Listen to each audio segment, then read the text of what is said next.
am Rahul and welcome to the channel ECLE. Everybody can learn English. You can learn English. तो स्वागत है आपका ECLE के इस चैनल पर।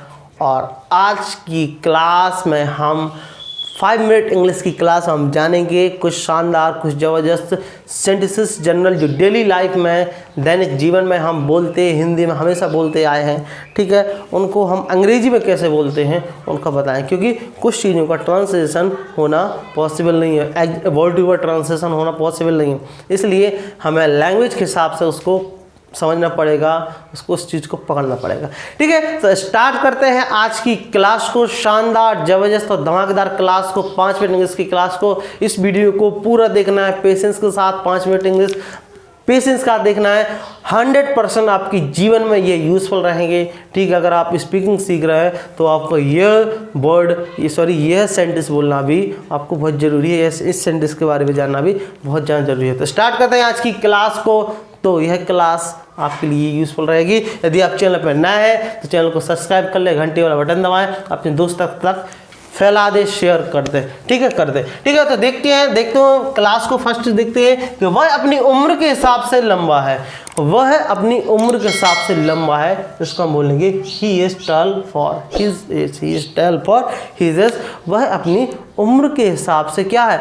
लंबा है। लंबा उम्र के हिसाब से लंबा है। तो उम्र के हिसाब से लंबा मतलब इसको हम ट्रांसलेशन की पर्पज से अगर हम सोचें तो अलग रहेगा। उम्र के हिसाब से कि उम्र उसकी 10 साल है और लंबा हो गया 20 साल। 20 साल जैसा दिख रहा है, वैसा लंबा नहीं है। थॉट्स के हिसाब से, विचार के हिसाब से हम बोलते हैं, हमेशा बोलते हैं भाई अपनी उम्र के हिसाब से लंबा है। विचार के हिसाब से हम हमेशा यूज़ करते हैं इस सेंटेंस को। विचार में वह अपनी उम्र के हिसाब से लंबा है, अपने विचार के हिसाब से हमेशा इस सेंटेंस को हम यूज़ करते हैं। ठीक है, तो वह अपनी उम्र के हिसाब से लंबा है। हमने क्या बोला?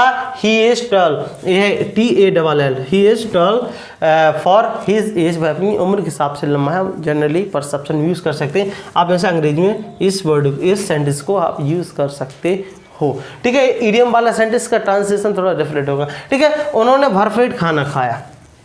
नेक्स्ट सेंटेंस क्या दिख रहा है? उन्होंने भरपेट खाना खाया। क्या खाया? भरपेट। हम बोलते हैं ना कभी कभी कि वो घर आए, ठीक, वो बहुत भूखे थे और फिर उन्होंने यहाँ खाना खा, भरपेट खाना खाया। तो हम बोलते हैं दे एट टू देयर फिल। क्या है?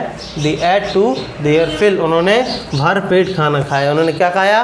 भरपेट खाना खाया, मतलब दे एट टू देयर फिल बोलते हैं।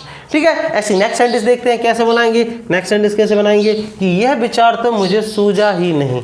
यह विचार तो मुझे सूझा ही नहीं। जब हम क्या करते हैं कि जब हम कुछ से ओपिनियन लेते हैं, कुछ हम सोचते हैं और वह आइडिया हमें आता नहीं है और कोई दोस्त या कोई हमें क्या आइडिया दे दे, तो हम हमेशा बोलते हैं यह विचार तो मुझे सूझा ही नहीं, यह विचार तो मुझे याद ही, मतलब समझ भी नहीं आया कैसा, मतलब यह तो मैं सोच ही नहीं पाया।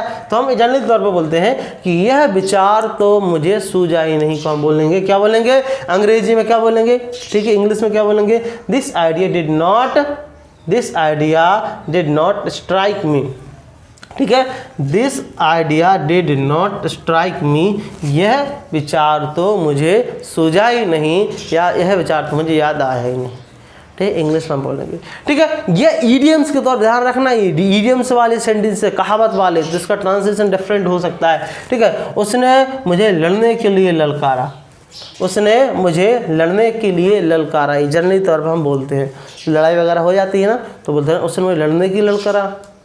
उसने मुझे लड़ने के लिए ललकारा। किसी लिए लड़ने के लिए ललकारा, तब इसको अंग्रेजी में क्या बोलते हैं? He dared me to. ध्यान रखना, क्या? He dared me to fight with him.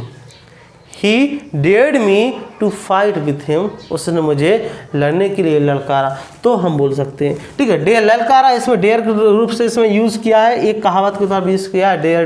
Dare है जो डेयर्ड है, जो ना तो हम हिम्मत के तौर पर कर सकते हैं, हिम्मत के तौर पर। यहाँ उसने मुझे लड़ने के लिए हिम्मत की। तो he dare me to fight with him.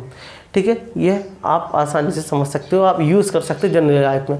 ठीक है, ऐसे नेक्स्ट देखते हैं आज की लास्ट संडे 5 मिनट इंग्लिश की क्लास को। देखते हैं क्या है कि आजकल स्वार्थ का ज़माना है। हम हमेशा बोलते हैं, हमेशा हम यूज़ करते हैं आजकल स्वार्थ का ज़माना। कुछ भी हो जाए, कुछ काम ना हो पाए, कुछ ज़्यादा वो कर दे तो बोलते हैं या मतलब ऐसा कि हमें कुछ काम करवाना, उससे कुछ पैसा मांग रहा, कुछ आस्क सम फॉर यू, तो वो क्या बोलते हैं ना, आजकल स्वार्थ का ज़माना, कुछ अगर पैसे ले लिए, कुछ काम करवाना और उस वो मंगा रहा है तो बोलते हैं आजकल स्वार्थ का ज़माना। तो इसको अंग्रेजी में कैसे बोलते हैं, ध्यान रख, कैसे बोलते हैं? Selfishness is the order of the day.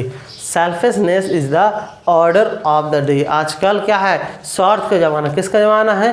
स्वार्थ का ज़माना है। आप इस प्रकार से सेंटेंस को यूज़ कर सकते हो, अपनी लाइफ में बोल सकते हो। तो यह क्लास थी। आपको ये क्लास कैसे लगी please tell me in comment box.